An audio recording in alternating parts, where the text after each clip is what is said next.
Okay, I'm going to call to order the town council meeting of June 18th.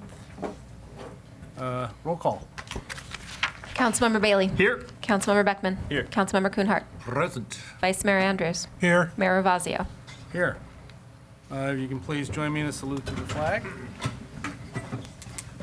I pledge allegiance to the flag of the United States of America and to the republic for which it stands, one nation, under God, indivisible, with liberty and justice for all. Okay, we're going to begin the meeting with public comment. Any member may address the council about items that are not on the agenda. You're limited to 3 minutes. And we are not allowed to discuss items that come up in public comment in the meeting because it's not on the agenda, but you're welcome to talk about anything you like. Is there any member of the public who'd like to speak? If so, please come to the microphone. And if there's more than one, if you want to line up behind Jen, that would be great because we need to keep things rolling here. Okay, great. Thank you. Okay. Hi, I'm Jen Reedy. I live at 447 Manzanita Avenue in Corte Madera. Thank you, council members, for hearing Chapman Park's concerns about the elimination of the Eastman Tamalpais crossing guard. Many of these concerned residents and others have been calling and emailing and elevating this issue to TAM, BPAC, the school district, Safe Routes to School, and members of the town council. And we learned about this issue 3 days before the last day of school. At this point, the school district's not willing to do anything. They have said it is out of their hands, and that's why we wanted to come to you and make sure this is a priority. We'd like to work with the town across organizations to reinstate our crossing guard, and we ask that the issue be prioritized immediately, that we have a solution in place before the August 21st school start date. I've personally been walking my kids to school for 12 years. To Neil Cummings, for perspective, this is the exact same intersection where kids from all over Chapman Park cross to take a bus to Hall, to the Cove, Redwood. Several hundred kids every day cross through that intersection. And it's quite a sight to see. Scooters, dogs, grandparents, and what is lovely about that is, we're all funneling to our community schools, but it's a very dangerous 4-lane, high volume, high speed situation made possible by that stoplight where commuters see the yellow and they floor it. And every single day we see a car going through the red light. So while TAM, the data gatherers might see that intersection as safe because it has a stoplight, what it means is frequently kids are brushed up against by cars, and we know that there have been several life-altering accidents at that intersection. Short term, we ask that you reinstate our crossing guard. Jamilette, she is a phenomenal crossing guard, and she keeps people from being seriously injured. And whether it's unclear to us as residents, because we have reached out to such a broad array of organizations, who is going to be stepping in to help us with this. So I will just say it's not just enough to have any crossing guard do it. She's very strong at this position. We have had senior citizens, we've had others step in to do that. I myself think of myself as kind of fit. I would not do that job. It's very intense. Long-term, we need to address TAM's data and weighted metrics. The metric is the same as a fatality as it is weighted if an intersection is at an angle. I would say a fatality should have a very high metric. Okay. Thank you. Thank you so much in advance for working with us on this.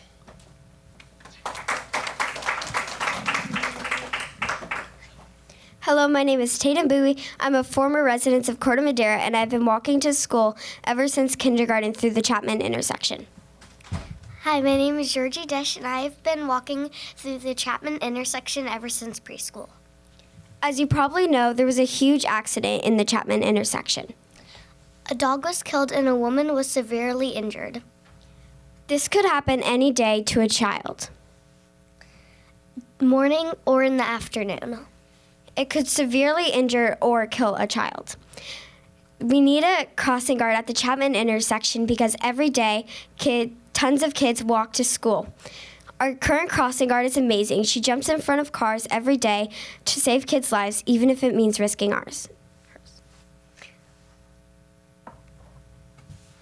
To summarize our point, we need a crossing guard at the Chapman intersection. Thank you.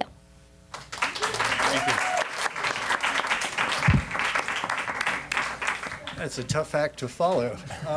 My name is Joe Murray. I live at 34 Lucky Drive in Greenbrae. This morning I stopped at the office, the council's office, and talked to Rebecca. I had a letter for the mayor, which was very simple, a simple letter about signage on Nellen Drive.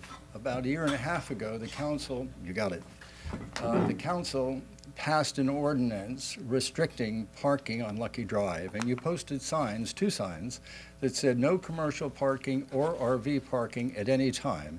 Unfortunately, those 2 signs were placed on the entrance to 2 parking lots, one at Big 5 and the other of the spine clinic. So one would think you can't park in the parking lot.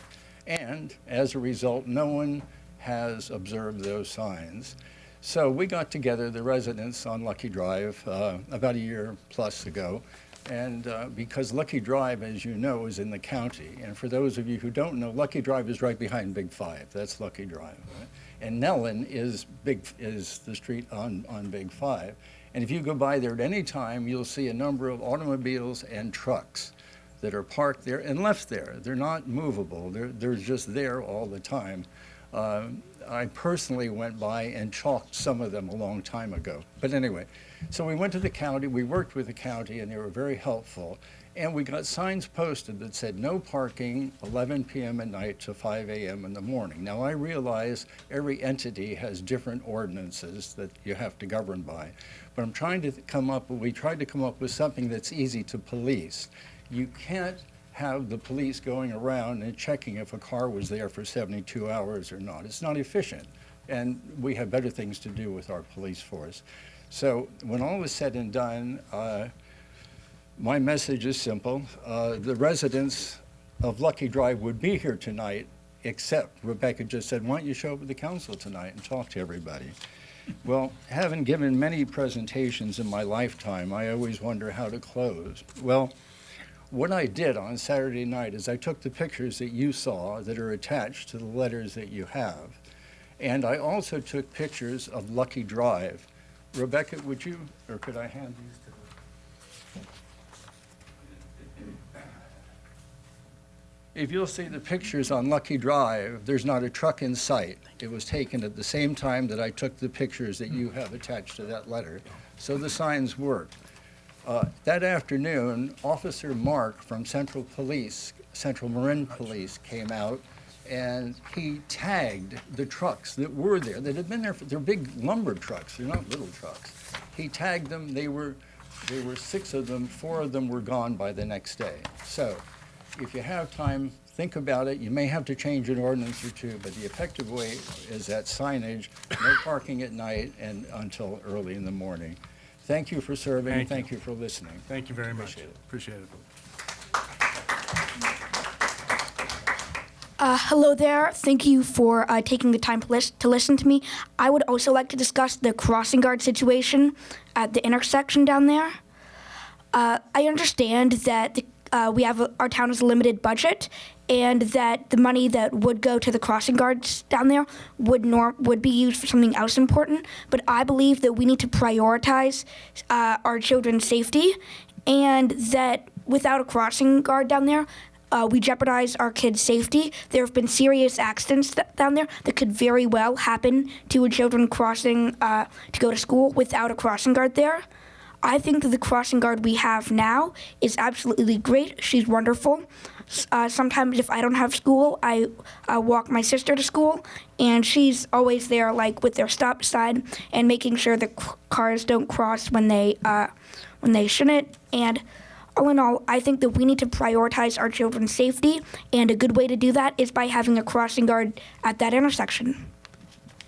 Your name, sir? Ben Shakroon. Thank you. Thank you. Thank you.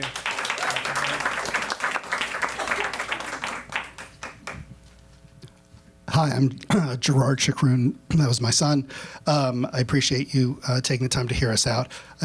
Again, regarding the crossing guard, it does feel a little frustrating from a community member standpoint that there's a diffusion of responsibility amongst various parties about who's responsible and accountable for that particular intersection and the safety of it.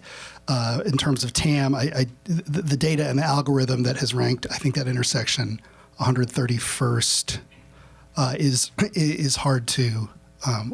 What, at 135? It's hard for me to reconcile that there might be 130 more dangerous intersections on the way to school and the way home in our area. And there are factors that are clearly not playing into that algorithm that I would love to have better data and clarity and transparency on. I think it's important. But fundamentally, this is our town, and we so appreciate you taking this matter seriously, helping us get the proper parties at the table, and ensuring the safety of our kids. So thank you so much. I appreciate it. Thank you. Anybody else? Okay, then we will, oh, I'm sorry. If you're going to speak, if you can please line up behind the microphone, that would be great, so we can keep rolling. Thank you. I just wanted, this is really brief, and again, I don't Give know. your name. Dana Fleming, I live at 309 Chapman. My son is going into 5th grade at Neil Cummins, and he crosses by himself every day at this crosswalk. And one of the reasons I feel okay giving him the independence to do that is because of this crossing guard. And I just wanted, because we've been talking about data, I want to give a specific scenario where I think a crossing guard makes a big difference, where the stoplight is not enough. And that has to do with middle school students who come down the east side of the street and cross over to their bus stop, which is in front of Verde. And they will enter the crosswalk, usually with the light, but sometimes they're tearing down the street to make the bus. They might time it pretty quickly, and then there's the traffic turning left out of the Verde parking lot. And I have seen on numerous occasions, it's the crossing guard's whistle that make those cars stop before they enter the intersection where the kids are. So I just wanted to make sure that that distinction between like having a stoplight and that being enough, and having the crossing guard who's paying attention is very significant. Thank you. That's all. Thank you.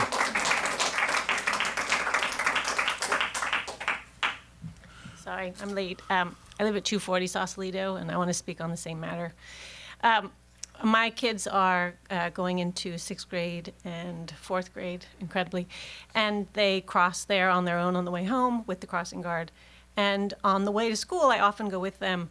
And multiple occasions, I actually have to work with the crossing guard to prevent accidents from happening. Twice, she's used her whistle while I was there, with me holding back cars turning right off Eastman onto Tamalpais Drive, and her holding off cars coming the other way from the other side. It's an incredible intersection for, even if you're paying greatest of attention, it's a terrible intersection. Thanks. Thank you. Okay, if there's not anybody else, we're going to close public comment, and I'm going to ask, yes. You know, can I mention something for the group, though, Mr. Mayor, that the mayor made available to everybody at the beginning, is that we don't engage during the public comment here, not because we're not invested or interested in what's being said, but because there's a law called the Brown Act, which prohibits us from discussing amongst the 5 of us any item which has not been put on the agenda before the meeting. So at public comment, it's a great time to say valuable things, which we heard here today. We all take careful notes. The town manager thinks about it. Your voices are heard. The reason why we are not responding to you is because we're not supposed to talk about things that aren't on the agenda. But please don't think we haven't heard everything that's been said. Thank you. Thank you. Okay, so. Sorry, Bob. Okay. I'm going out of order here, but okay. I'm sorry. We just had someone jump in at the last minute just to say, try to get it concise so that only a few people spoke. But I just wanted, my understanding in the last week that we've been receiving all this information is that nobody is taking full responsibility for the crossing guard. The district has said we can't fund it for union purposes. The city says that's not ours. My understanding that if there is in fact an accident or a fatality, that the city, it is actually their jurisdiction that is liable for those accidents. So my feeling would be that as a town council, that you would be best to work with all of the entities in order to make our community safe, specifically crossing guards at very seriously busy intersections such as Tamalpais and Eastman.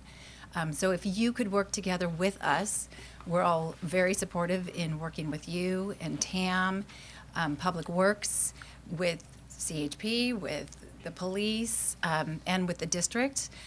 We really look to you to keep our community safe, our children safe, and you've got a great supportive community here. So I'm begging and pleading you to take the initiative, take the baton, and let us know how we can help support you in getting this intersection as safe as possible. And my name is Kate Lowe, and I live on Manzanita in Chapman Park. Thank you so much. Thank you. Okay, we are closing public comment, and with the permission of the council, I'm going to make a slight change in the agenda, and I'm going to move the town manager report up to right now, if that's okay with everybody. And, Mr. Mayor, I was hoping that I could just ask if the town manager has a strategy about timing for us to talk about this issue. I do. Part of my I'll make a motion that we so reorder the agenda according to the mayor's desires. Second. Okay.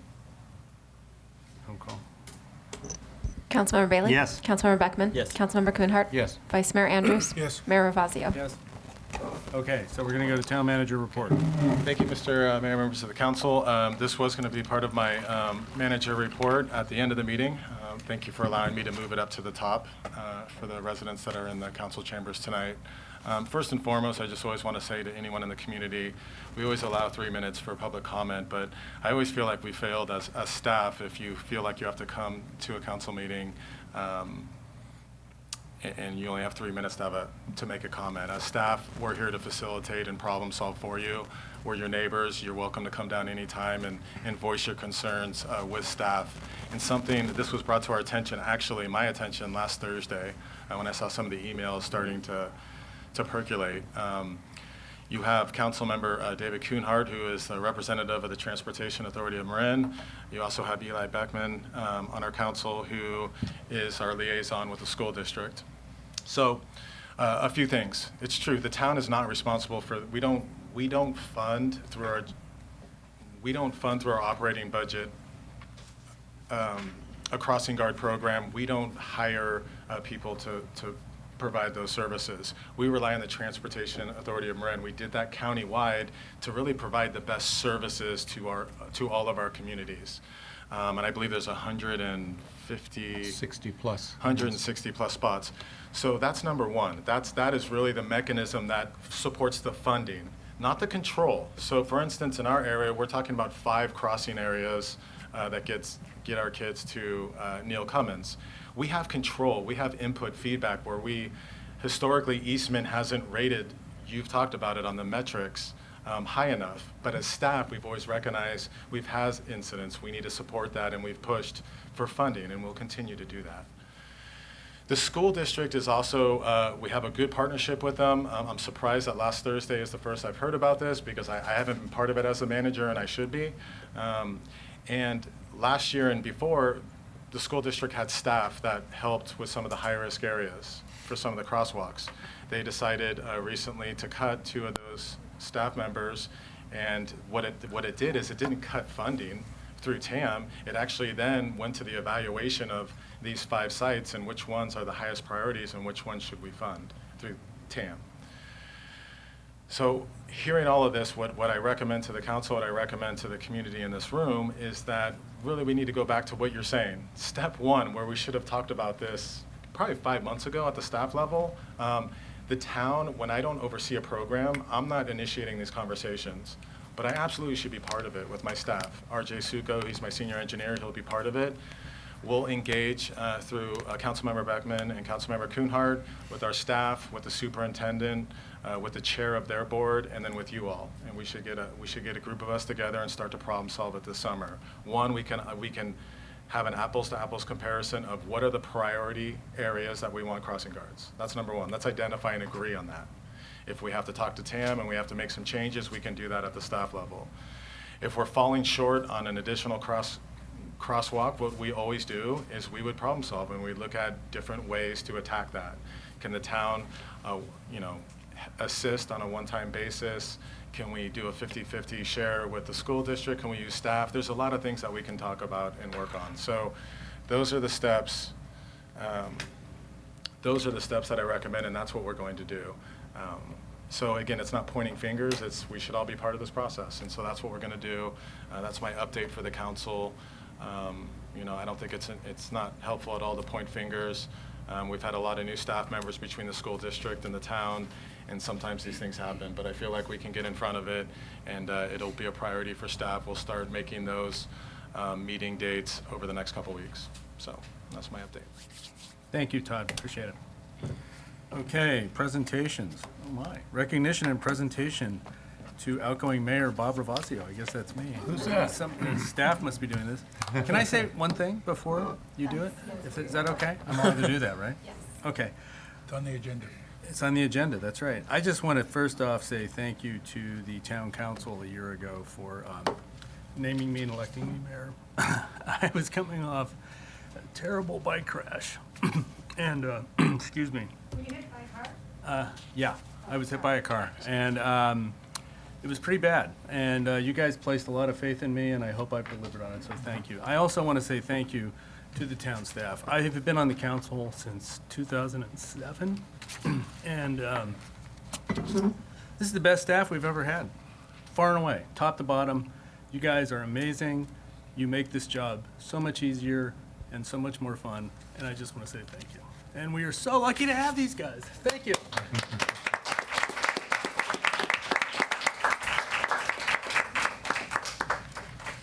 Thank you, Mr. Mayor. I just want to say, you get your gavel. Hopefully you don't throw it at me. I have something else for you. I'll give it to you after the meeting. But I just want to say personally, as staff spending the most time with you, you have one of the most thankless jobs there is.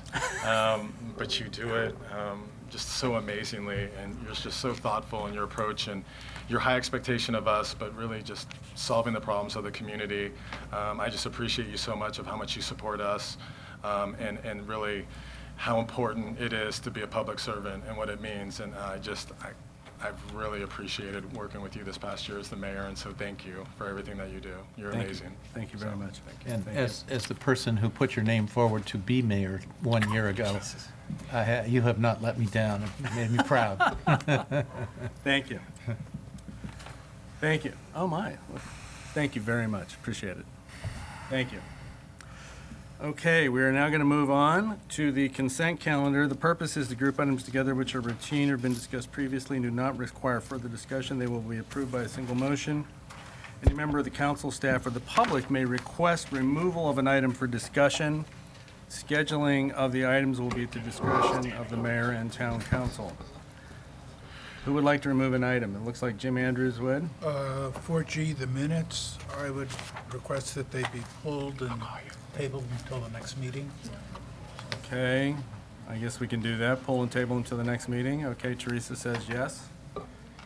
Okay, Mr. Mayor, I have 2 items. I would like to remove 4E from the agenda and push that to the following meeting. That's the general fund revenue and expenditure report. Okay. And then I would also like to pull 4D and give you an update on the fiscal impact. Okay, so we're going to move 4E to the next meeting and 4G to the next meeting. But 4D, we can do tonight with some further information, correct? Yes. Okay. Mr. Mayor, I thought that we got a communication from Cheryl Longinati about 4C. Is that right? I was curious about, or is that not correct? We did talk to Cheryl, and we will take care of any damage that is caused by the work. So she is satisfied with our response. Beautiful. So should I make a motion as to the other items, or do you want to Yes. wait and do 4D first? Why don't we? I'll make a motion that we approve items 4A, 4B, 4C, and 4F. Second. Okay, and I am going to recuse myself from voting on item 4B, but only on the portion of appointing Pat Ravasio to the Parks and Recreation Commission, because I'm married to her. but I can vote on everything else. Correct, Teresa? Yes, and because we are dealing with the consent calendar, as long as this item remains on the consent calendar, you do not need to leave the dais, but the vote should reflect that the mayor is recusing on that portion of 4B that concerns his spouse. And we don't need to remake a motion or a second. We can just go ahead with the voting, right? That's correct. Okay. And Mayor, did you want to take public comment on the consent calendar? Oh, yes. Is there I'm any sorry. I public thought we'd already comment? done that. Sorry, thank you for reminding me. Is there any public comment on the consent calendar items that have been, I don't see any, okay.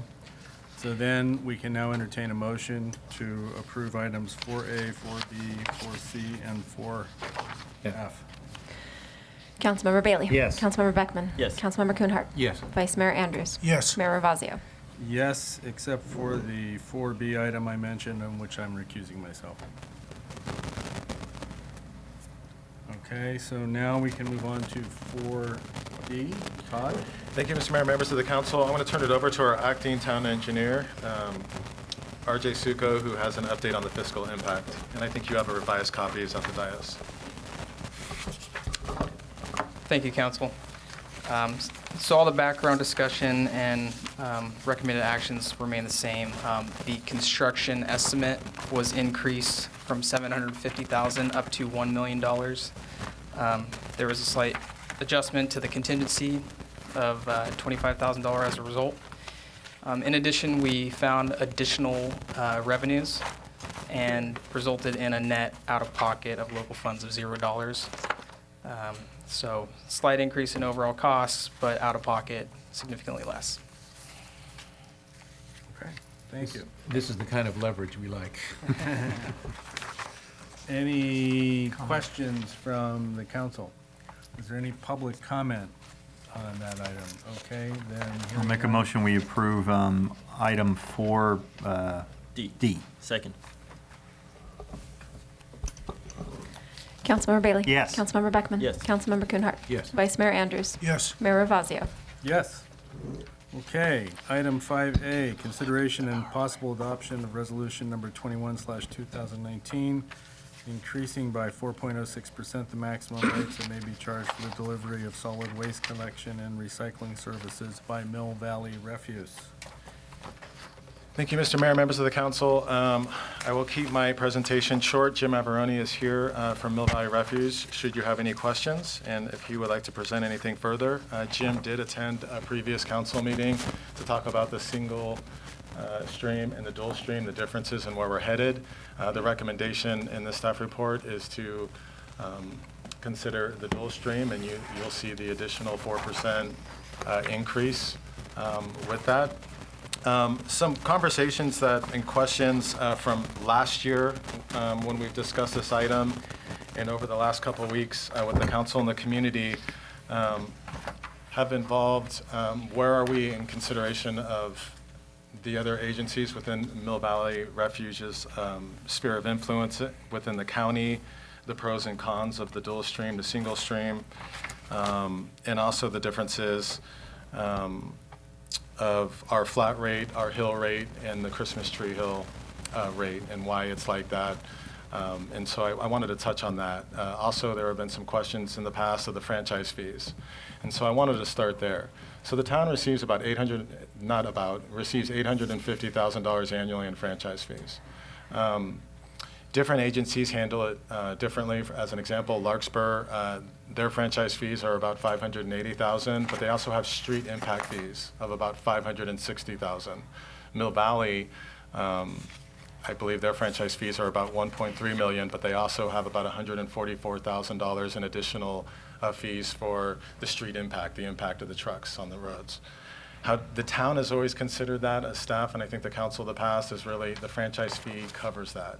And I wanted RJ to jump in and just cover a few slides of why that's important and why it's important we have our franchise fees. I think historically, whenever you have an increase, there's always, and it's fair, a conversation of should we flatten our franchise fees? Should we change what they are? The recommendation currently as staff is that we do not, and we'll talk about that briefly, and I'm happy to speak to that further. And I also, for me as staff, comparing us to others and looking at Belvedere, the county, Mill Valley, and Tiburon, where do we stand in relation to them? And you'll see that we are below the median in many references. With that, I'm going to just turn it over to RJ, and I just wanted him to cover the impact of the streets. Great, thank you. So as a member of Public Works, it's pretty common we get asked, what is the impact of a garbage vehicle, especially compared to your average, personal vehicle. So I'm going to go into a few slides and kind of discuss some of the science and engineering behind that. So it should look pretty familiar. You've got a common garbage vehicle on the top, weighing in at about 50,000 pounds. You've got your average vehicle on the bottom, weighing about 4,000 pounds. The arrows are pointing to the different axles, and I'll explain why that's important. It's worth referencing that the garbage truck, the back two axles are very close. They have additional tires. They call that a tandem axle, so we'll get into that in a second. So in the 1950s, the American Association of State Highway Officials, AASHTO, conducted a scientific road test to understand this relationship between different vehicle weights and damage to roadways. As part of this process, they established what they call an equivalent single axle load, or we call it ESAL for short, and that's defined as one 18,000-pound single axle. So here is the curve results. So as you move from left to right on the graph, you'll see the vehicle weight is increasing, or the axle weight is increasing as you go from bottom to top. That means more damage to pavement. The dashed line represents the single axle that I was referring to, and then the tandem axle is the solid line in the back. That's the one that was the back in the garbage truck. So if you follow the different weights of those axles, we'll start with the orange lines, and you go to 16,000 pounds, you go up and then back over to the left, you're at 0.6 or so ESALs. You go 32 for the back axle up to the solid line, you move to the left, you're about 0.9. You add those up, it's about 1.5 equivalent single axle loads. Now if you squint your eyes and you look at the bottom left of the graph, you'll see a little green dashed line, and that is your axle from your regular car vehicle. And it's coming in at 0.003 ESALs per axle. So you go to the next page, we add them up, there's the math. 1.5 ESALs for your large garbage truck, 0.006 ESALs for your average vehicle.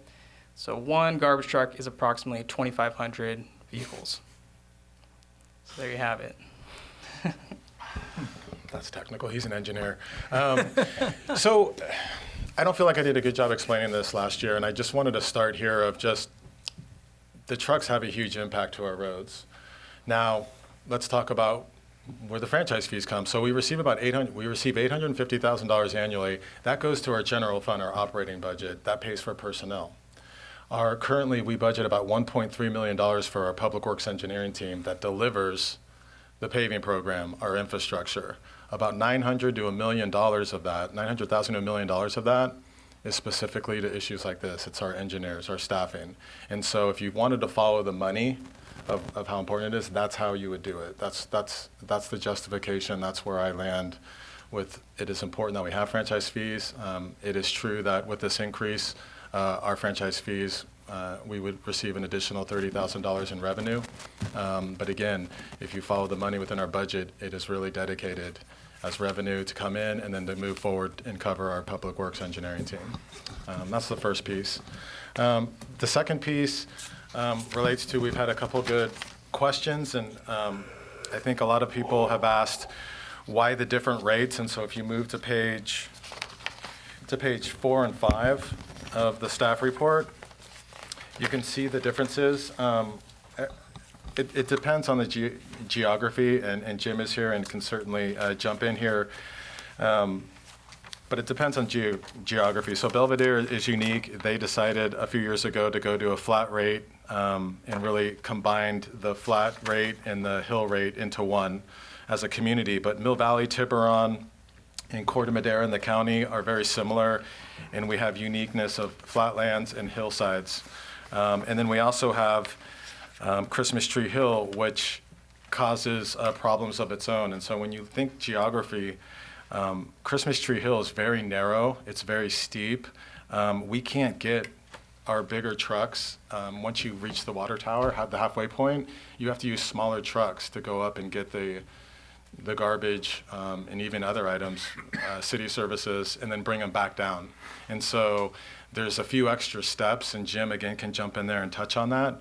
And so it's a unique situation that's different. And I think when the council members early on, when they negotiated this, they really negotiated a thoughtful process of what benefited the most residents within our community. And they really looked at it from a geography standpoint, and you see those rates. And I think those rates also hold true now of why we're below the median within the county of rates, because I think it was a very thoughtful contract. And so Christmas Tree Hill, again, is a little bit different than Chapman Park, because again, the narrowness, and again, if you add anything different, just from my police days, just driving a police vehicle up there, if it rains, if there's an accident, if there's anything out of the ordinary naturally, good luck getting up that hill. And so it's dangerous and it's difficult. And so that's why you see the differences in the fees. But I will also point you to, if you compare the 1920 dual stream recommended cost, Christmas Tree Hill is at $53. Look at the standard hill for Tiburon, Belvedere, and Mill Valley, and the county, which would be Zone 4, I believe. Those are all higher. And so I think they're reasonable. I think they're within the range for consideration for the council. What I would say is that we may be getting close to possibly the second kind of conversation point that has come up over the past year, and that's to consider possibly doing a study. It would probably be about $5,000. Staff may be able to do it ourselves with the help of Jim, but it would be to consider possibly flattening out increases in the future. And you could, if it's a 4% increase, let's just say as an example, if 10 years from now, if you felt like it got too far out of whack, you could do 4%. For Christmas Tree Hill, the increase is $2.09 this time around. For the flat areas of Corte Madera, it's $1.50. For the hillside, is $1.61. If you were to do just a flat increase across the board, it would be $1.73. But there's conversations for that of subsidizing the hill to the flat. I mean, it's a conversation that we should probably start having. As staff, I don't know that we're there yet. I don't think that we necessarily need to do a study. I just think philosophically, if council wishes staff to really start working on that for the next round, to give you some options to consider, we're happy to do that, and so that would be helpful for us. And with that, I'm happy to answer any questions. I think the staff report speaks for itself. There's pros and cons on the dual stream to single stream, costing, and the background of why we're here today. And again, Jim is here if he would like to add anything. Jim's over there. There he is. Thank you. Any questions from the council? Yes, please. Go ahead. This is, I have other things to say on the points that you just made, but this isn't discussion time, this is question time. So question, a year ago I raised the issue of why not a bigger difference, a bigger spread between the standard, whatever it is, 32, 36 gallon bucket and the 20 gallon bucket, so that it would really give a bigger incentive for people to have less trash. And I'd just be very interested to hear if there's been additional thinking about that, and if there's any kind of reaction to providing that pricing incentive for people to downsize what they throw out as trash. Okay. Is that for Jim, you Todd, want to or take that? I think it's for Jim, probably. Okay, go ahead, Jim. You want to go to the microphone? That certainly is the way that that everybody, not we, the garbage company, but everybody decided would be the method used to incentivize recycling back in the days when recycling needed that incentive. And it worked.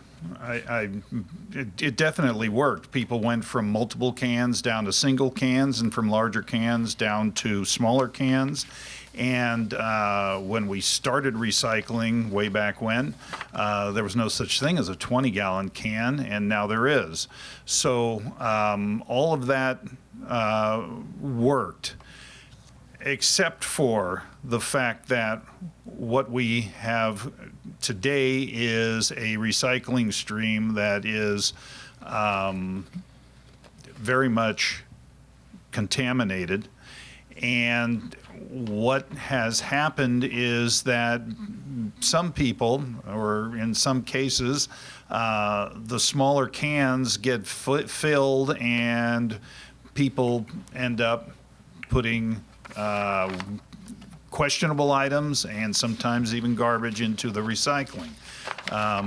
And so I'm not sure that this is a good idea anymore, especially in the respect of artificially or coming up with some greater difference between say a 32-gallon can and a 20-gallon can. Make the difference great enough and everyone will want to get down to a 20-gallon can. The question is, how do they do that? Do they do it in the way that we want them to do it, which is to consume less and actually have less trash? Or will they do that by looking at stuff then going, this used to be put in the garbage, but now I don't have room in my garbage can, and now I'm going to put it into these recycling buckets, and we'll let them sort it out at the plant, which is, of course, causing the problems at the plants right now. Related question, please. Do you have a sense of how many folks, in a just general percentage, are still putting food garbage? To me, the word garbage means food scraps, and food scraps should be going into the green can. How many people are not putting them in the green can as they should, and they're putting them in their trash instead? I think I think a lot are not. I think from what we hear, from what I hear from my drivers and what they hear and what they observe at the dump is that there still is relatively a small amount of food waste going into green cans.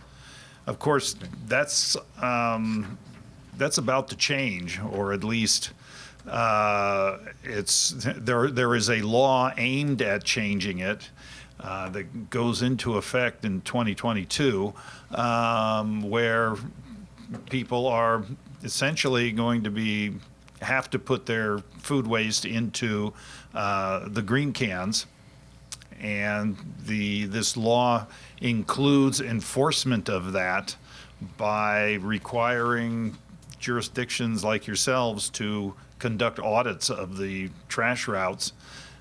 Yep, the trash police are coming, and and to literally, the way it's written right now, take pictures and report, make reports of who's putting the right stuff where, and if they're not, then you're supposed to send them a letter, and eventually, if there is non-compliance down the line, the law allows for fines. You're talking about it down at the individual resident level? Yes. Mm-hmm.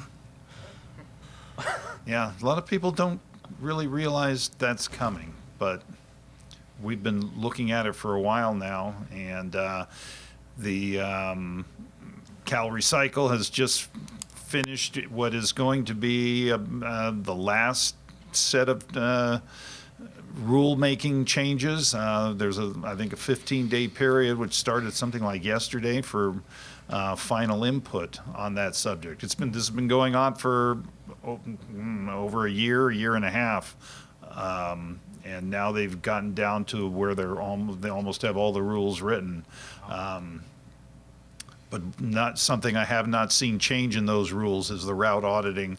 And the whole law, it's for anyone who wants to look it up, it's SB 1383. And it is, the name of it is something like it's all about getting food waste out of the landfills, so that it doesn't create methane gas. So it's part of a climate control effort. global warming, in response to global warming here, and California's once again trying to lead the way in that. Thank you. Any other questions from the council? Let me see. Will you have 32-gallon recycle bins available? We have them available. For the dual stream, we want to hand out the larger ones and give people the chance to use those first before they decide that they're going to be too big for them. Their footprint is not that much greater than a 32-gallon. But we feel that since it's supposed to hold 2 weeks worth of paper, and people have so much cardboard now because of the use of Amazon and other mail order purchases, we think that people are going to find the larger can, which is the same size as most people have now, 64-gallon. We think that's the one that's going to work best. We are open to providing a smaller can, but to kick off this dual stream program, we really don't have the staff or the time or the ability to field what could be thousands of calls for different size cans. So we're going to do them all in one size, and over time we can listen to what people, individual people want. But the vast majority of people who responded in the surveys from the pilot programs did say they wanted the 64-gallon or even larger. So that's the size we hope to go with.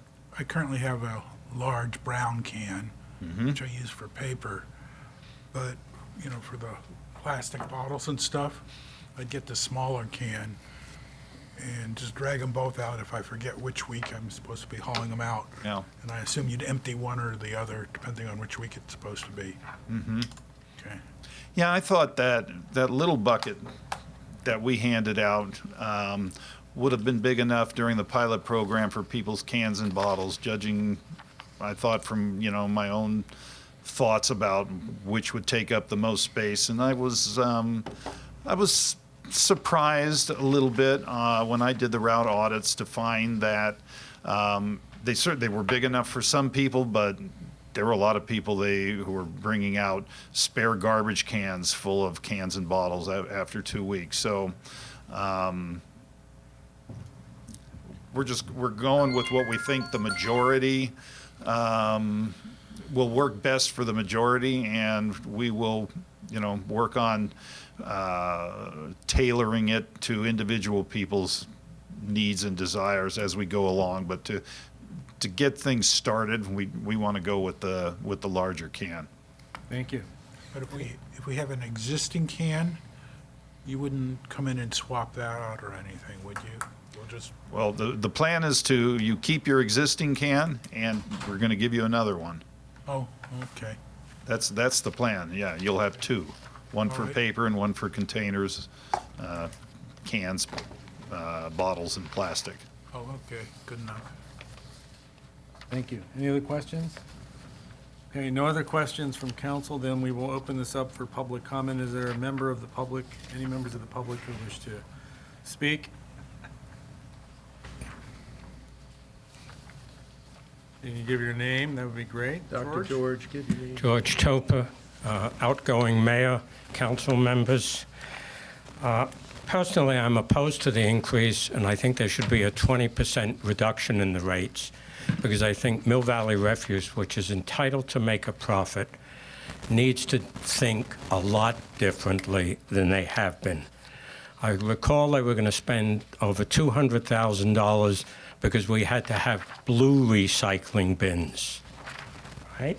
About 60-odd bucks a piece, whereas for about $2 you could get a label, put it on top of your existing brown one, and accomplish the same thing. I think there should be some incentive or built into the program for when Mill Valley Refuse generates or gets rid of less trash based on tonnage. So they should be incentivizing us really I don't know how many of you have read the original book by Bill McDonough called Reduce, Reuse, and Recycle. Well, the first word is reduce. So there should be an effort to get people to reduce, not just say, well, we're going to put it in this bin and that bin. Because when the dual stream was rolled out, you admitted that you did a poor job of rolling it out. People didn't know what was going on. It was rammed down their throats. Oh, go to the website. Oh, let's say I'm putting my garbage out. I got to stop. I got to go to the website to figure out what can it goes into, kind of thing. Every time Mill Valley Refuse gets $100, $20 of it goes to the town. As town manager mentioned, that's, some communities have double fees, but that's their second largest single business expense of anything. Now, we spoke about the vehicles here, about how many there were. Of course, we didn't hear how many vehicles there are on Corte Madera streets on a typical day. It said a garbage truck is equal to, I think, 2,300 normal vehicles, but we don't know how many, we didn't hear how many are on. So what's the cumulative damage from maybe 50,000, 4,000-pound vehicles a day compared to, what do you run, 6 trucks a day? 6 or 8 trucks a day? So, in this town, something like that. So with this 4% proposed increase, could the town maybe lower their franchise fee? I mean, if the money's not going to fix the streets, which supposedly you'd think it would go to, the streets are, not in the best condition, why not lower your fee? Give them, this way, you take 4% less, you have no rate increase. And I think instead of spending $5,000 on a study, the town manager mentioned, $5,000 should be spent on a study on what can be done to help the garbage company reduce the amount of trash it picks up. Thank you, George. Thank you. Is there any other member of the public who wishes to speak? Okay, hearing none, we're going to close public comment and come back to the council for discussion and a possible motion. Is there anybody who would like to speak on this topic? Or yes, David. Yes, please. First of all, I'm very much in favor of the dual stream, introducing that across the whole town. I just think that's something that we should do. If the Beckman household can do it and comply, then all of us can do it and comply. I think it's part of the future that's coming, and we ought to just go there. I also like the fact that it's slightly less expensive than the proposed new rate on single stream. Now, as to the 39.18% difference between the garbage collection and the flats compared to Christmas Tree Hill, I understand we have harder access. We have tougher roads. We're more cantankerous people on the hill. Often there's a little bit of a traffic backup when anybody is trying to remove trash on Mondays and Wednesdays. But the fact is that the increase here, as I think the town manager accurately pointed out, is when it's a 4.06% increase, the flats pay $1.50 more per month. The Hill pays $2.09 more per month. So on a just dollars out of pocket, it's a bigger increase for those of us on the Hill. I think that's unfair.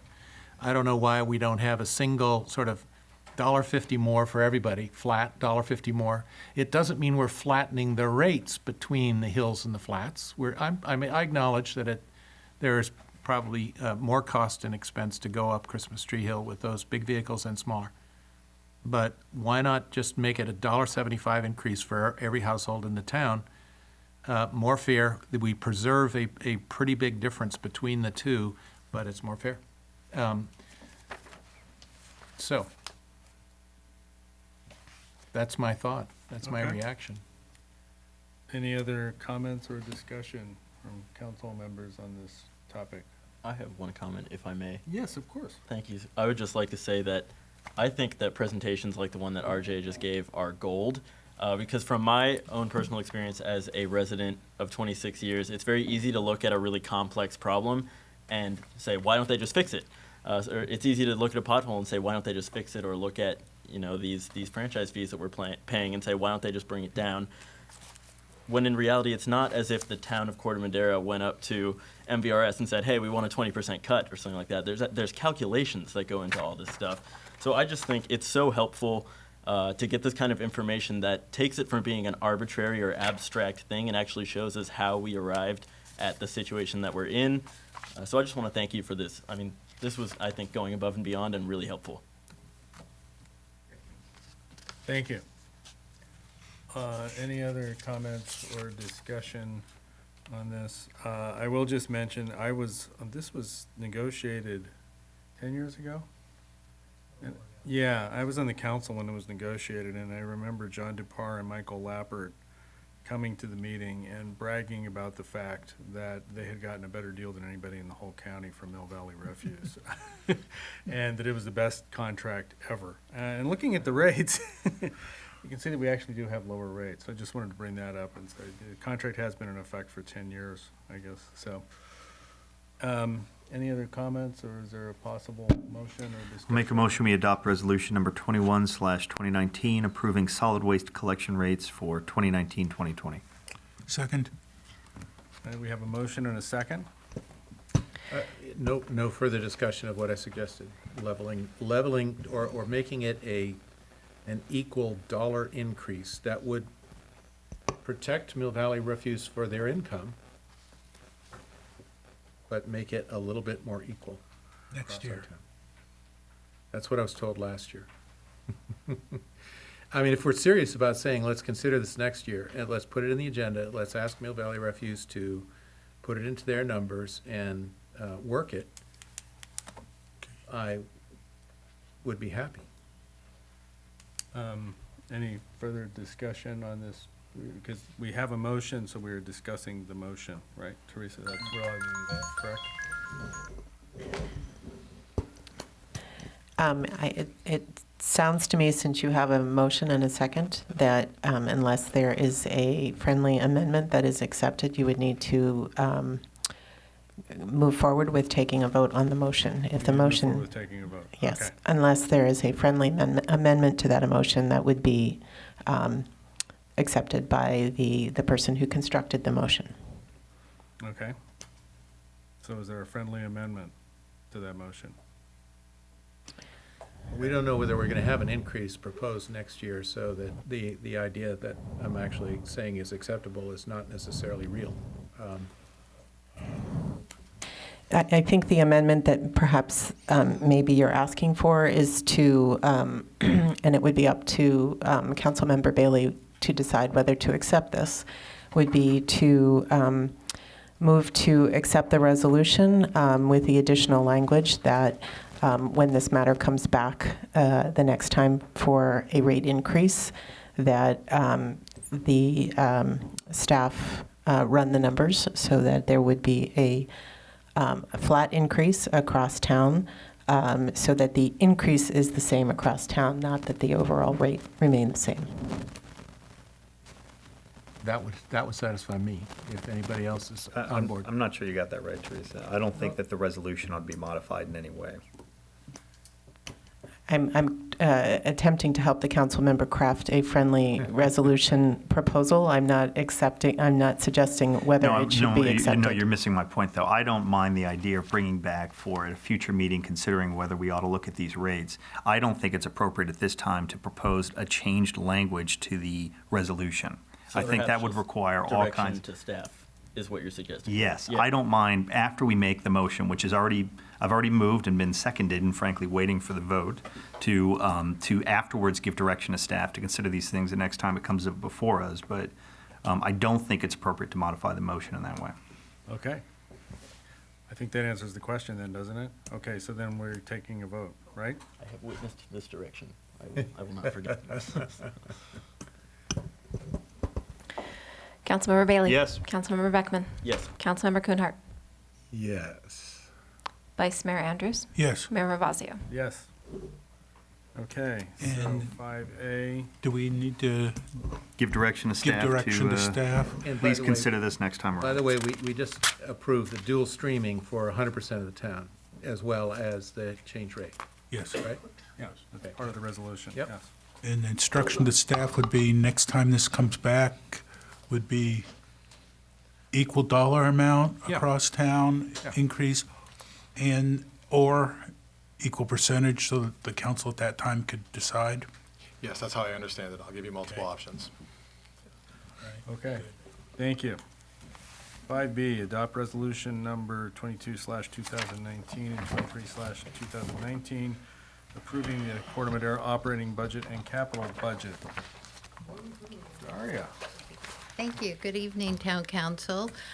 You have before you the operating and capital budgets for the 2019-20 and 2020-21 fiscal years. It's the same budget that was presented at the last two meetings. The budget book, I did try to get all of the pages pointing in the same direction as was requested, but I wasn't able to do it, so I had all of the operating funds going one way, and then I had to do the capital funds going the other way. I thought at least they're all, in the same section, so there's not so much flipping around of that book. I do have one corrected page here. That's page 80. In the book, it had an extra line of revenue on the Corte Madera sales tax fund, but it didn't affect the summary or the ending balance or the resolution or anything else. It just, I don't know how that got in there, so that has been corrected.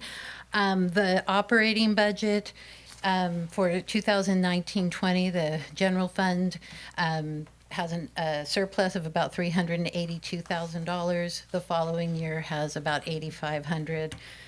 The capital budget totals about $7.5 million in 2019-20 and about $10.2 million in the subsequent year. The resolutions are attached, as is the staff report from a previous meeting, which outlined all of the details of this that was discussed at the last two meetings, and not including the sanitary district. The total budget for 2019-20 for all of the funds is about $31.4 million, and the following year it's about $33.9 million. And I'm happy to answer any questions. Thank you. Are there any questions from the council for staff? Okay, hearing none, then we will open this up for public comment. Is there any public comment on this topic? Okay, hearing none, I will bring it back to council for discussion and a I just, possible- I'm sorry, can I ask her a question before you do Yeah, the book? you can do that. I mean, that's a fairly dramatic addition there, $2.5 million interest earnings adjustment. That's the one that is mistakenly in there, I take it? Right, right. And if you notice on the previous page, the page 79, that shows the total revenue and expenditures and the ending balance, it's not on there. So that page that shows the entire summary and the ending balance is correct. $4 million. Yes, and also if you look on page, let's see, page 13, I think, yeah, page 13, you'll see it's not on there either on that.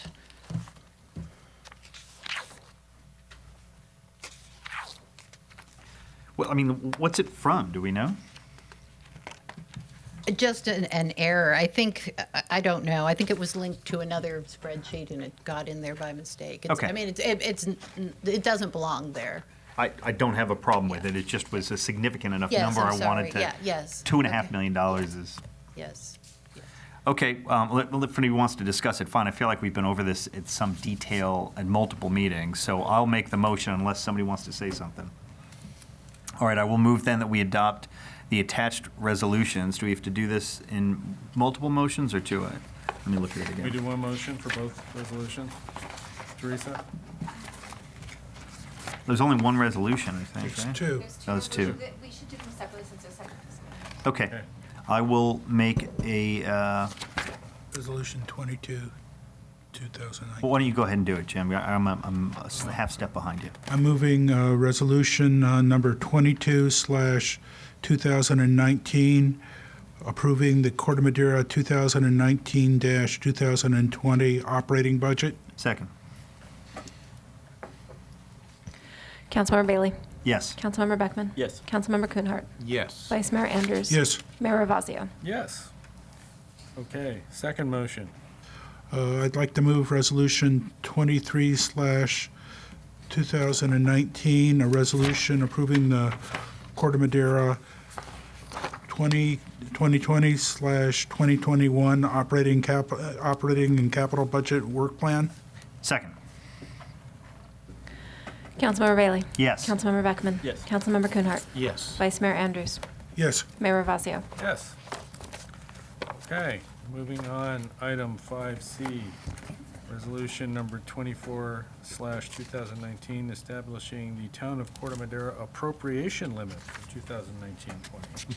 The Okay. GAN limit. Yes, the GAN limit. Thank you. This resolution is a requirement of the state. This law has been in place since the late 1970s. The purpose was to place a limit on the growth of publicly funded programs and to keep them at basically the same limit as when the law was passed in the late 1970s, and to allowing for inflation and population adjustments. So the attachment, Exhibit A, I have here with the information from the state and from the projected budget. This I developed with the help of another auditor at a previous job, and was also approved by the auditor who did our audit here last year. So the town is in compliance and has an estimated leeway of $27 million for with respect to the GAN limit. If only we had the money. It's better if we don't have it. Any questions from the council on this? No. Okay, then I'm going to open up for public comment. Any public comment? Hearing none, I will bring it back to the council for discussion and a possible motion. Any discussion on this item? To me, because this is really a bureaucratic exercise that we are required to do, and it has relatively little meaning for us, I'm not troubled by moving the adoption of resolution number 24/2019, establishing the Town of Corte Madera appropriation limit for 2019-2020. Second. Councilmember Bailey? Yes. Councilmember Beckman? Yes. Councilmember Kuhnhart? Yes. Vice Mayor Andrews? Yes. Mayor Ravazio? Yes. We have no business items. Thank you, Town Daria. Manager, thank you, Daria. We had the town manager report already. Council reports. Any council reports? Couple. Okay. Not much. David? Not much. The Transportation Authority of Marin is still in their annual budget approval time, and that won't finish until after the end of this month. In the next meeting, next week, there will be a series of interviews of potential new executive director for TAM.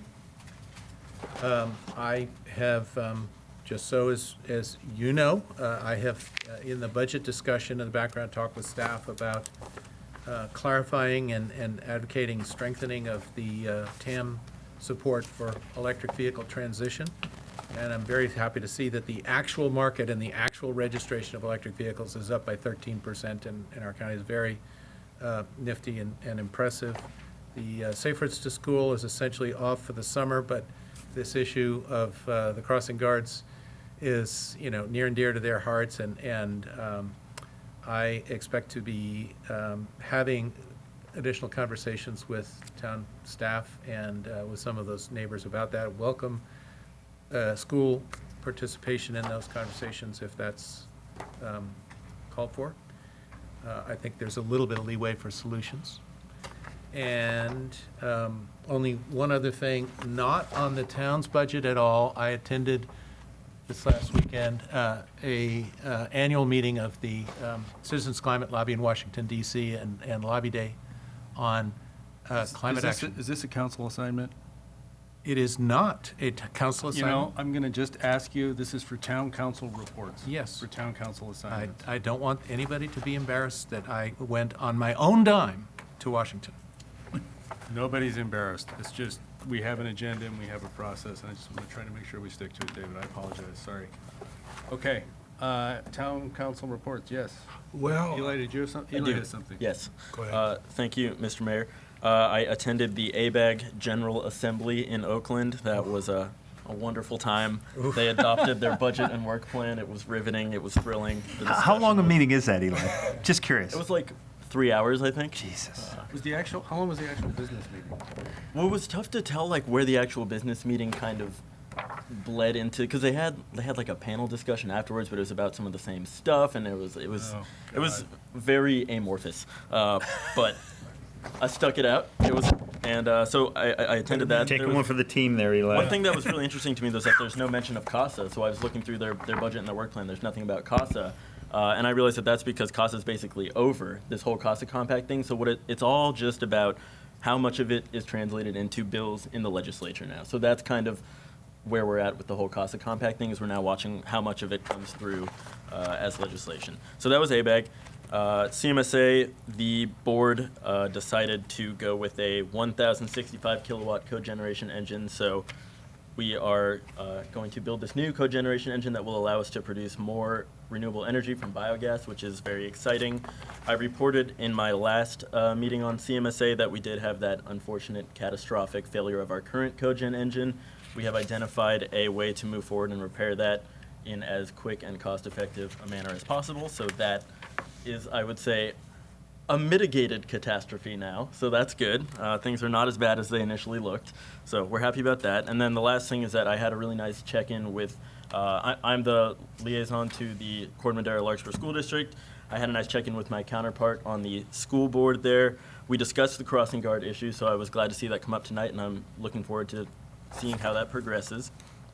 I learned a lot of really interesting information. One thing that I learned, which I did not realize, is that funding for our schools is based on daily attendance. It's not based on enrollment. You guys are all nodding, so I think you knew this. I did not, which just stunned me because Catherine, the trustee that I was talking with, told me that when parents, for example, will take their kids out of school on a Friday to go to Tahoe early and catch a weekend of skiing, the school loses money for that. And Catherine told me that the school lost about $100,000 in funding. The school district lost about $100,000 in funding last year because of lower attendance. So it's That's 4 crossing guards, by the way. yeah. I was just really impressed by that, and I think there's certainly room for more public awareness of the impact that taking your kids out of school early has on funding for the schools we rely on. So that was one thing. The second thing that struck me, she was telling me about the budget hardships that they've been facing, and apparently a lot of these are due to state-mandated special education expenses.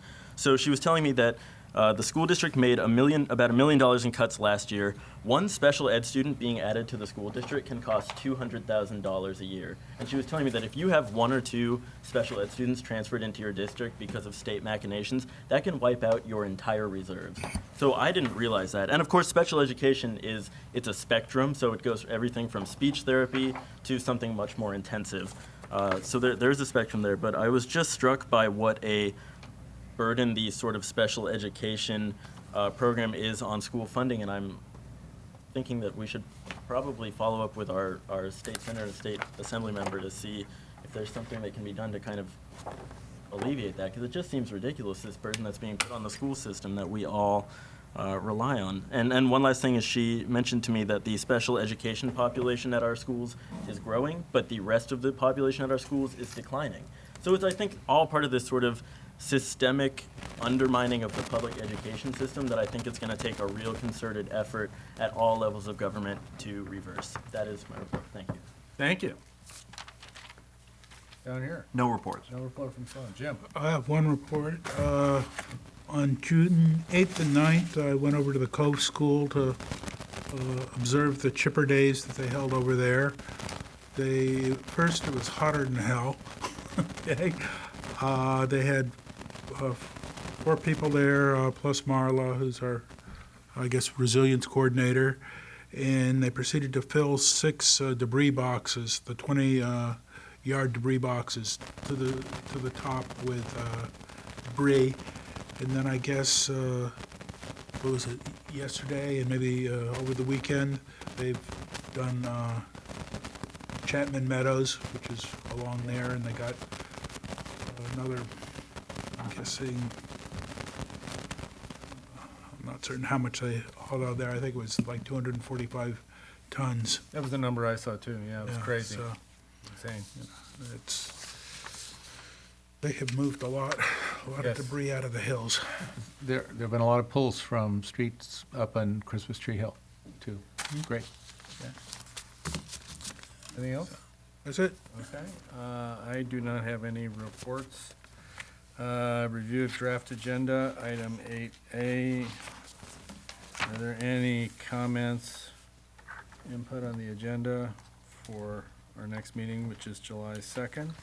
Just the only addition, part of the ORC agenda on presentations will be here to provide a presentation to us on the CHIPR program and all our successes. Got it. And Okay. when will we have an opportunity to discuss the two different grand jury reports? The wildfire preparedness will be on this upcoming, agenda as well. And the 5G? That will probably be sometime in August. Yeah, August 6th. Working on a response now, so. But I think Barbara Kohler is working on the Marin Telecommunications Agency response, so if you wanted to touch base with her, she or Sashi might be able to give you some data, so. Yeah, being that they spoke about county JPAs, we're going to have a county approach amongst the managers in our response. Some is specific to jurisdiction, but it's going to be little. We want to make sure we're thoughtful in it, so probably looking at, we only have one meeting in July, so probably the first meeting in August. And I'm happy to touch base if you have any questions or anything you want me to cover.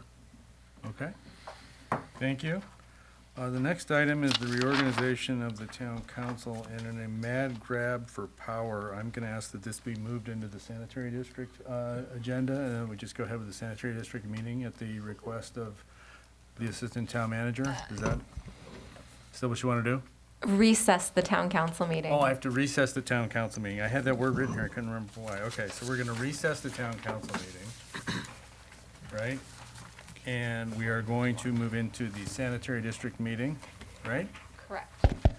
Okay, so we're going, is that okay with everybody, by the way? Yeah, I don't get why, but I don't care. From a process standpoint, Oh, sure. Rebecca said it was Okay. easier, so Excellent. I do whatever Rebecca says. Yeah, I didn't know. Really good advice. I didn't understand that she'd said that. Yes, I Trust trust. me on that one. I trust you. I trust Rebecca. Let's do it. Just do it. I don't know. It may not be a good idea. No, I just didn't know that you had said that. That's all. So then I'm going to call to order the Tuesday, June 18th meeting of the sanitary district number 2. You gonna do roll call? Board Member Bailey. Here. Board Member Beckman. Here. Board Member Kuhnhart. Here. Board Vice President Andrews. Yes. Board President Ravazio. Here. Okay, we already did the salute to the flag, so we'll just roll on to the open time for public comment. Is there any member of the public who wishes to speak? No, Karen? Okay. There's no presentations. There is a consent calendar, the purpose of which is to group items together which are routine or been discussed previously. Is there any member of the public who wishes to remove an item or council who wishes to remove an item from the consent calendar? Hearing none, I will entertain a possible moved. motion for Second. 4A and 4B. Board Member Bailey. Yes. Board Member Beckman. Yes. Board Member Kuhnhart. Yes. Board Vice President Andrews. Yes. Board President Ravazio. Yes. Then we'll move on to public hearing items. Approving the sanitary district number 2 operating budget and capital budget for fiscal years 2019-20 and 2020-21. Thank you. You have before you the budget that was presented at the last meeting.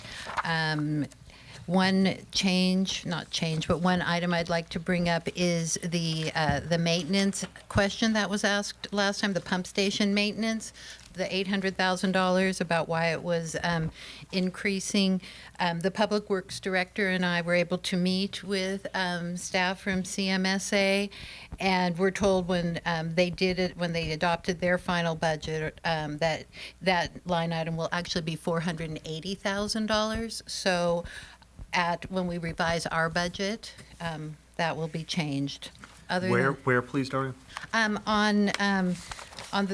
the budget page, the line item that says pump station maintenance CMSA, where last time there was a question about why the amount was increasing. Hang on, I just want to get there, sorry. It's right here. For the pump station maintenance? So Yes. instead of 800, it'll be 400? 480,000, yes. Okay. And we'll revise that when we revise the budget. Other than that, there are no changes to the budget as previously presented. Okay, thank you. Any questions from the council or Daria on this? No? Okay, I will open it up for public comment. Any public comment on this item? Then I will bring it back to the council for discussion and a possible motion. You know, I'd like to just mention, even though we've done it in previous, if you will, Mr. Mayor, we should thank Daria and Todd for clearly providing this. For years, I have not been able to, as I did this weekend, simply open up the spreadsheets and take a look and have some sense of how And we're have doing. spreadsheets. Yeah. So I know that seems like I'm dumbing it down too much. I recognize the sophisticated, diligent work that you do. And Todd, you pioneering, leading the charge on this. And Daria, you're fabulous. So I know I speak for all five of us when I say thank you very much. Thank you. Right? Thank you. Or Yes, did I overstep my absolutely. bounds there? No, you were, no problem. I'd like to move the passage of Resolution 03, 2019. Is there a second? Second. Board Member Bailey? Yes. Board Member Beckman? Yes. Board Member Kuhnhart? Yes. Board Vice President Andrews? Yes. Board President Ravazio? Yes. So we still have 04/2019, correct? Correct. Okay, is there a motion? I'd move Resolution 04, 2019. Second. Board Member Bailey? Yes. Board Member Beckman? Yes. Board Member Kuhnhart? Yes. Board Vice President Andrews? Yes. Board President Ravazio? Yes. Moving on to item 5B, resolution number 05/2019, establishing sanitary district number 2 appropriation limit. Daria, again. Yes. The appropriation limit is required for the sanitary district, just as it is for the town. It's the same principle, and the leeway, the estimated leeway for the sanitary district is $8.3 million. Any questions from the council? Hearing none, any public comment? Hearing none, we'll bring it back to the council for discussion and a possible motion. I'd move Resolution 05, 2019. Second.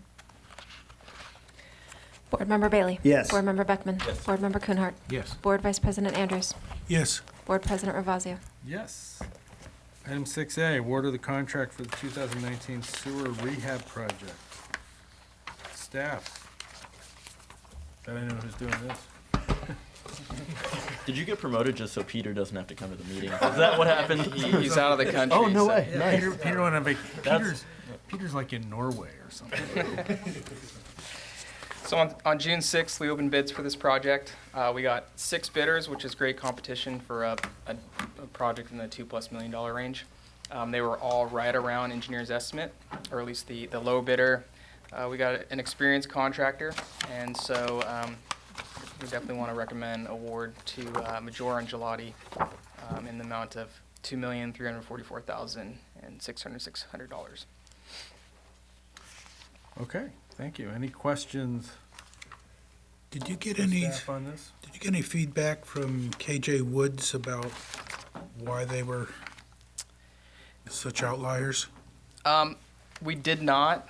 They are definitely active in the business. They could have just been throwing a bid in just to see if they lucked out and got it, but they may just be busy on other projects. That's typically what happens.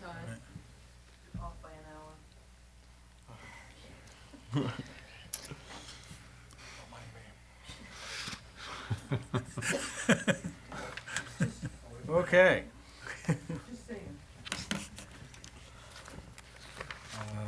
Oh my gosh, I completely lost our place.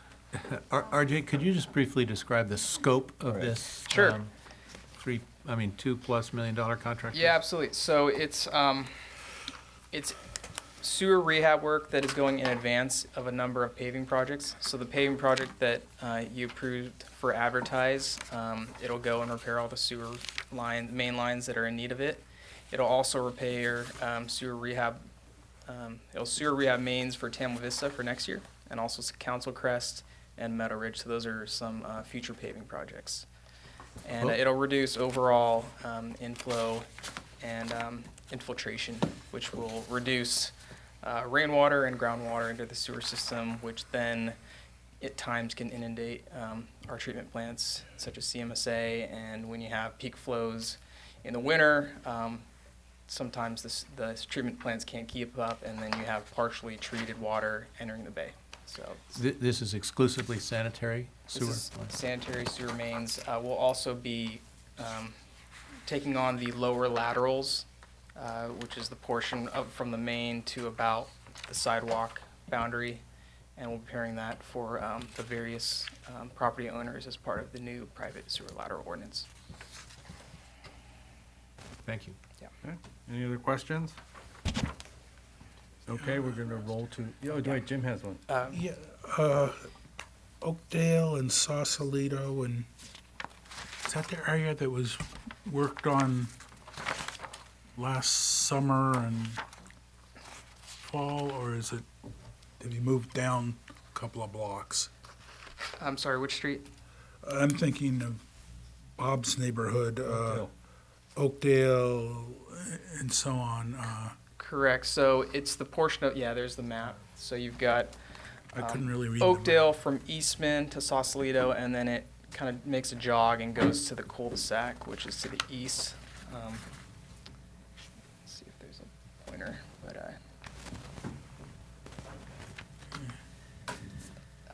yeah.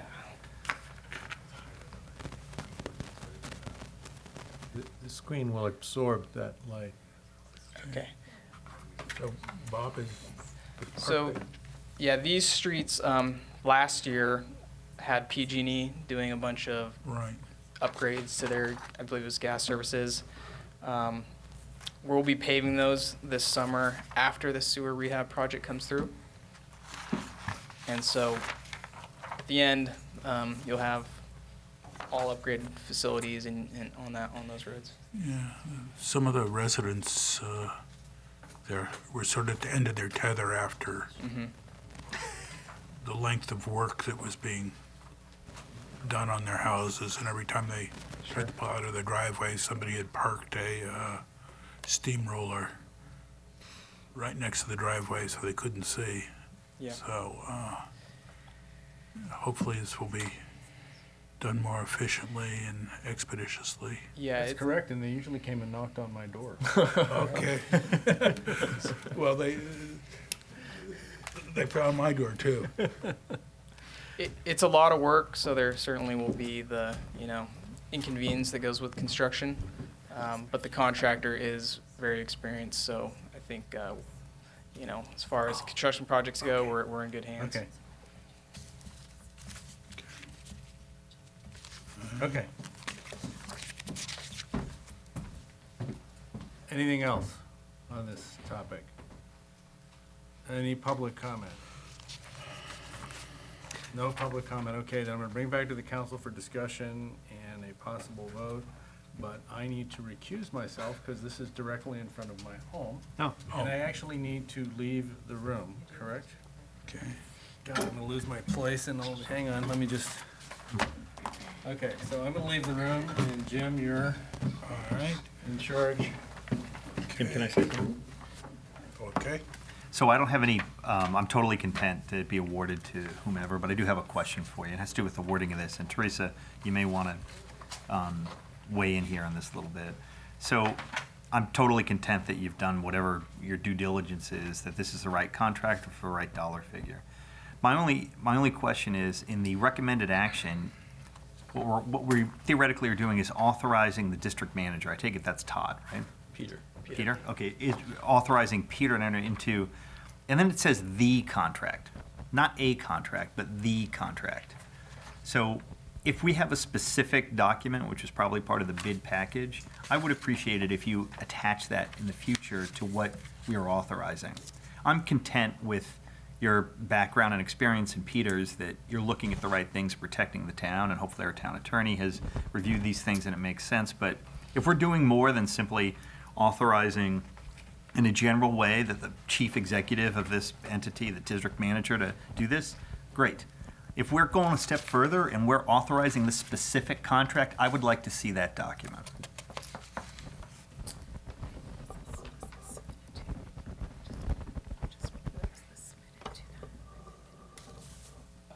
My packet only has about 6 pages, Teresa, so I for sure haven't seen it.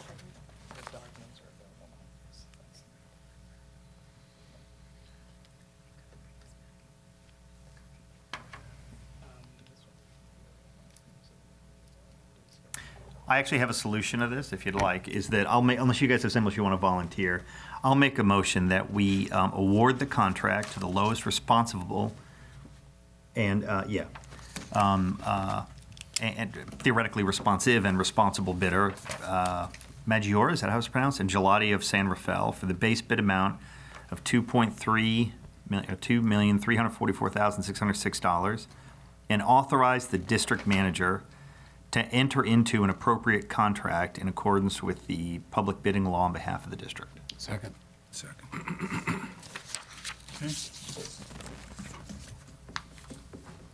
I would recommend that you just add to that, subject to approval by the town attorney. That would get you sort of belt and suspenders on that one. Sure, and so that friendly amendment I will add to the motion. Second. Is there such thing as a hostile amendment? Yes. Yes. Oh, I guess if a majority wants it. But Yes. You don't. I got it. Okay. Yeah, we're.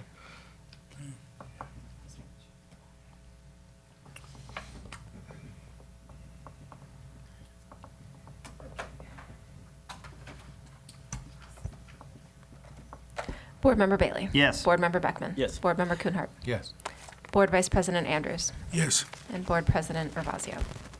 So if I might, Jim, Jared, the reason why I go through that exercise is that I try to do, as we all do, to read the material given to us, and this implies that we have looked at something that we have not. So I'm sure it's fine. I'm sure we have a standard form, and I'm sure the attorney has approved it, but if we're being asked to explicitly approve something, I'd like to see it. That's all. So I have conferred with RJ, and this document has already been approved by the town attorney. Your point is still a separate one, but it has been approved by the town attorney as to form. Okay. We get Bob back in here? We got to do the draft. Oh, no, wait, Bob's come back. You're on. Back. Who knows what we did, Bob? I don't know what the heck you voted. We voted to approve Cesspool all. right in front of us Getting the house. sewer out of it. We voted to approve all the sewers except for Oakdale. Except for Oakdale. God, I've That, where it's a cesspool. been there 29 years and it's never been replaced. Yikes. Okay, so let's see. On to 7. Draft agenda and then adjourn. So we've done 6A. District manager report then? Board member reports. None. None? Review of draft agenda for upcoming district board meeting, item 8A. Any comments, questions? Is this going to be a canceled? No. Oh, I guess approval. Okay. Okay, then we now will do the reorganization of the town council, correct? I think we have to, Oh, wait, we have to adjourn sanitary district meeting, so. And reconvene. And We're going reconvene to the council. adjourn sanitary district meeting, and we're going to reconvene the town council meeting, all right? And we're going to do the reorganization of the town council. So we start with the selection of the mayor. Is there a nomination for mayor? So that's not subject to public comment or anything, we just do it ourselves, is that how it works? I'm sorry. It is subject to public comment. Oh, it is, You okay, can I'm take- sorry. You can take public comment now, you can Sorry. take, By the way, that wasn't rhetorical, I really didn't know. No, It is I subject to didn't know public either. comment. I didn't know, obviously I didn't know. it is Is there any subject. public comment on this item? You're the public.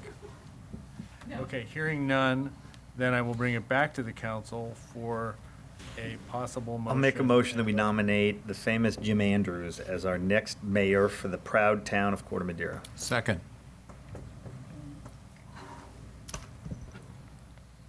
Councilmember Bailey? Yes. Councilmember Beckman? Yes. Councilmember Kuhnhart? Yes. Vice Mayor Andrews? yes. Mayor Ravazio? Yes. Jim, good luck and God bless. Jim, congratulations. I'm going to turn this over to you.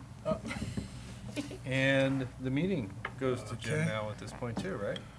Yes. Right, the next item is selection of the vice mayor. Any public comments?